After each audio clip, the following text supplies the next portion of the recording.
The concept of finding your big idea. I had to wait for that.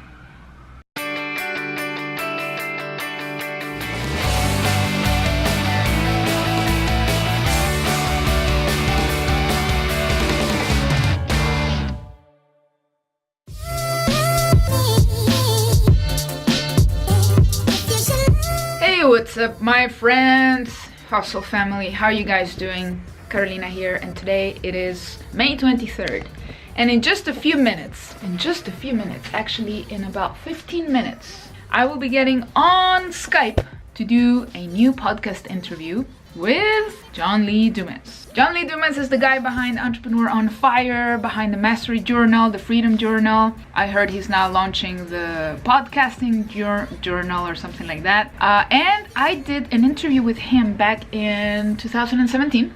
So about a year ago, a little more than a year ago. It was in February or March, and that was awesome. When I interviewed him, I didn't really have a podcast yet. I was just working on getting my YouTube channel up to speed. I was trying to generate as much content as possible, and I started interviewing people. It all started in 2016 when I did the Gary Vee interview, Grant Cardone, and I got JLD.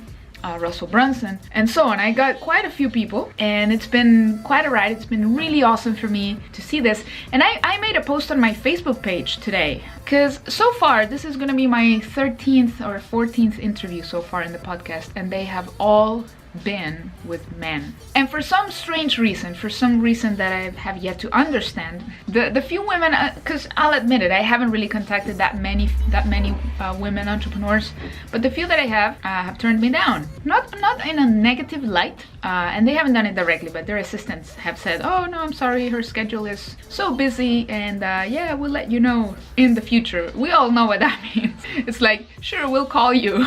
I'm like, okay, yeah, right. It's been a bit disappointing that other fellow women entrepreneurs who are 10 and 100 times more successful than I am aren't that cooperative with beginners. Like, I'm a beginner in this thing. I have like the last time I checked, I had a total, okay, not monthly, not weekly, total of about 1,100 downloads on my podcast. You know, for me it was like, oh my god, over 1,000, that's great. I only have 11 episodes. Good. But for other people, that's like ridiculous. That's the amount of downloads they get by the hour, right? So look at this.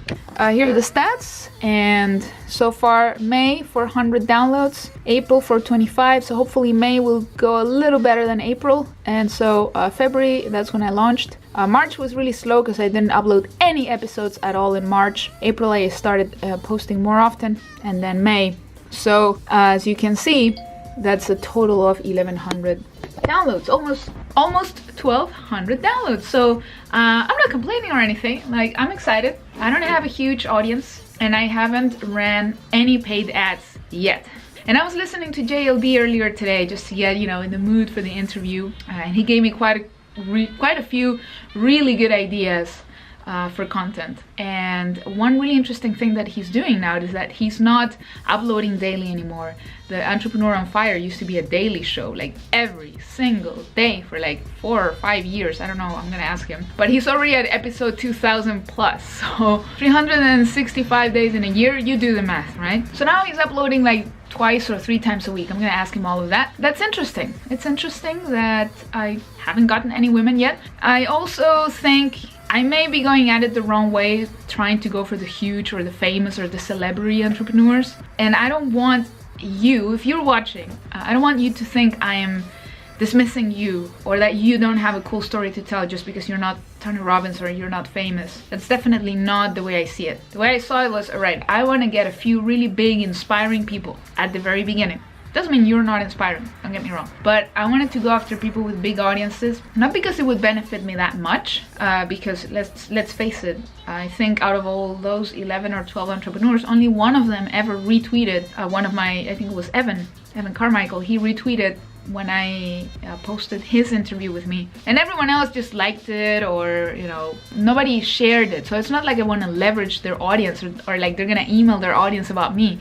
I was not expecting that, and nobody did, so that's fine. The reason I wanted to go with the big names was to make it easier to then get just about anybody. Because once you get, that's the strategy, once you get somebody with a big audience, with a large reputation to say yes to you, then it becomes a lot easier to go after other people, big or small, doesn't matter, with that kind of presentation card or calling card. I don't know how you say that. So that's why I did it. And obviously because these people really inspire me, I already know them, I already follow them. I don't really have to study that much to know what to ask. And so that's also why I did it. It was just a little easier for me to do it that way. So that's why I really want to get into interviewing other people with uncommon stories and who are not necessarily famous, but still have something very inspiring to share. All right, so that's what I wanted to share with you guys. I'm gonna get ready now for the interview. We're gonna start in, oh my god, like 7 minutes. So I'll be sharing a few clips with you guys right here. Okay guys, I almost messed up big time. I was gonna do the interview on Skype, but when I scheduled it on John's scheduler, I said Zoom. I'm loading Zoom right now, and it's not loading exactly. There it is, it's loading now.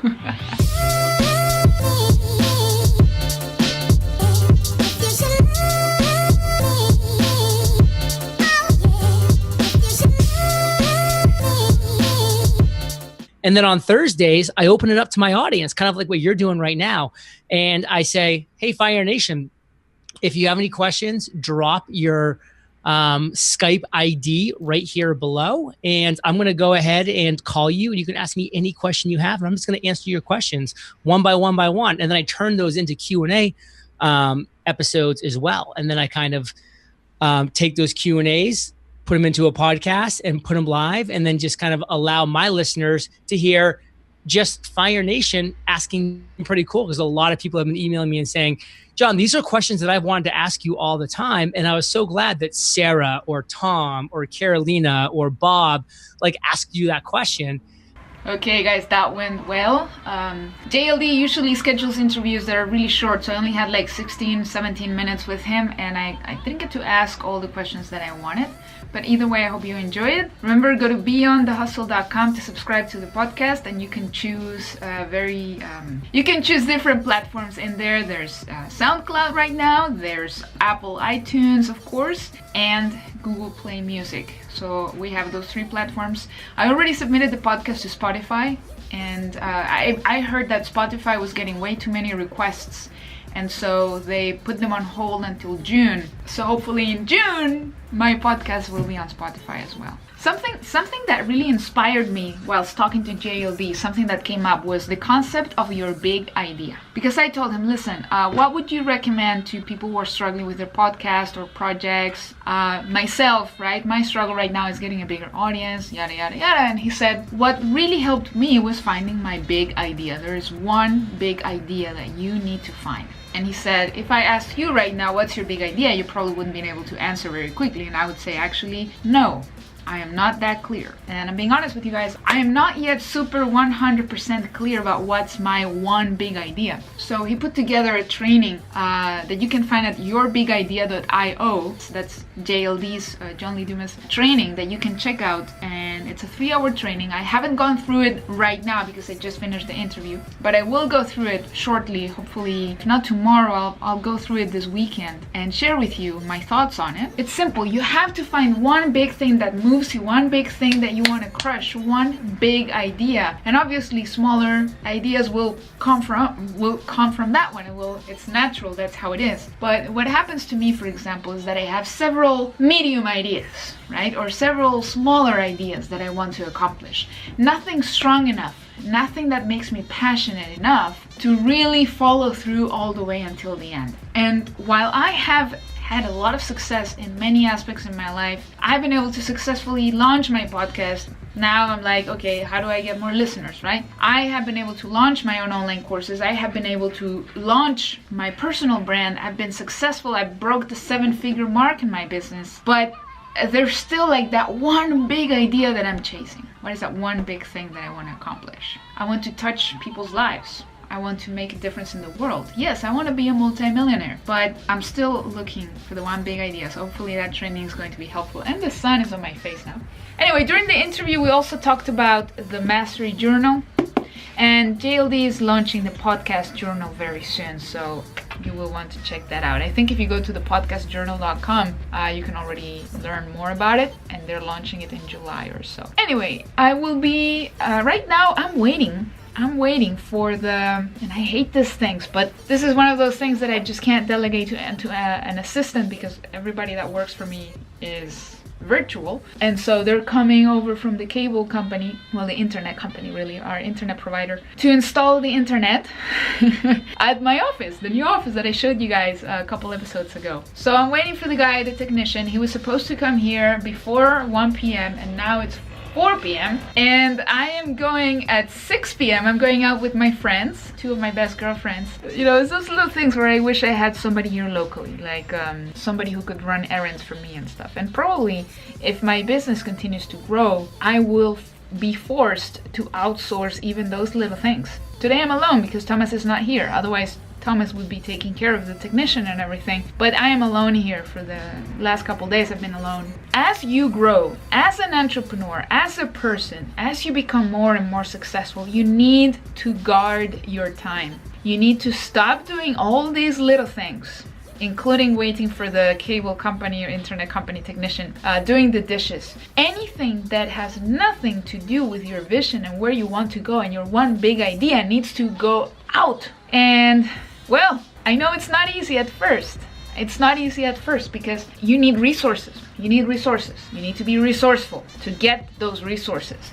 So when you're just getting started, you will find yourself doing a lot of little things that you wish you didn't have to do. But trust me, it gets better. It gets better. There are many things I used to do that I don't do anymore.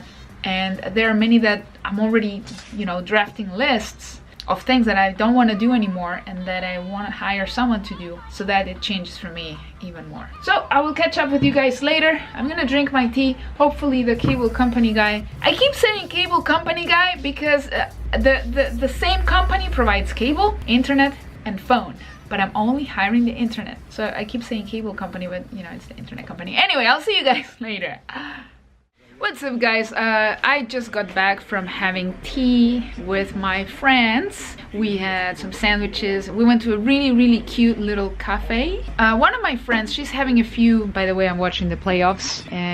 Cleveland Cavaliers versus Boston Celtics. And if you must know, I like the Cavs, so I'm hoping the Cavs go to the finals. Anyway, one of my friends, she's having some trouble with her relationship, but they're working on it. They have 2 children, so they really want to salvage the relationship and work on it. And I told her about how, a few years ago I went through that with my husband. Well, we don't have children, but we did have quite some issues in our relationship, and something that really helped us. So if you're watching this and you want to revive your relationship or make it better than it is, this book really helped us. I don't know why I look so green. It's the lighting in this room. Love Sense, The Revolutionary New Science of Romantic Relationships. I read this book a few years ago. It was so eye-opening. Whether your relationship is going really well or not, you will discover when you read this book.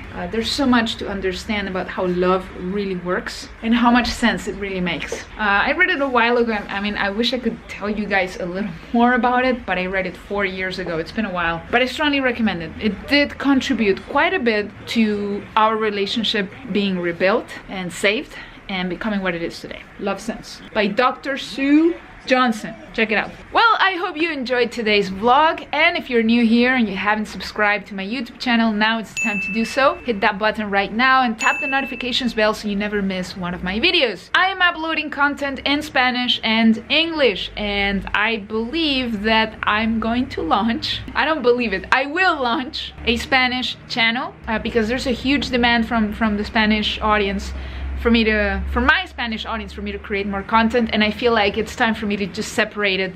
It doesn't work anymore to have everything on one channel. I'm confusing you guys, I'm confusing them who don't speak English, and so there comes a time when it's just not that practical anymore. For me it was practical at the beginning because I was only uploading Spanish videos like not even once a month, and now I have a much larger audience in Spanish, and so it's time for me to do it. So that's gonna happen very soon. I will be announcing it, of course. In the meantime, thank you for watching, thank you for your attention, thank you for following me, thank you for your support, but most importantly, thank you for taking action, even if it's on one little thing that I am sharing in these videos. And if you have taken action of something, or something I've said has inspired you to action, or whatever, anything, please leave me a comment below. I would love to hear from you. I would love to know if I have inspired you in one way or another.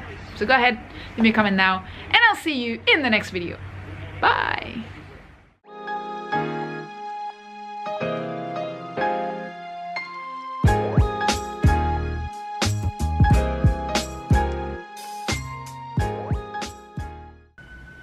Here we go.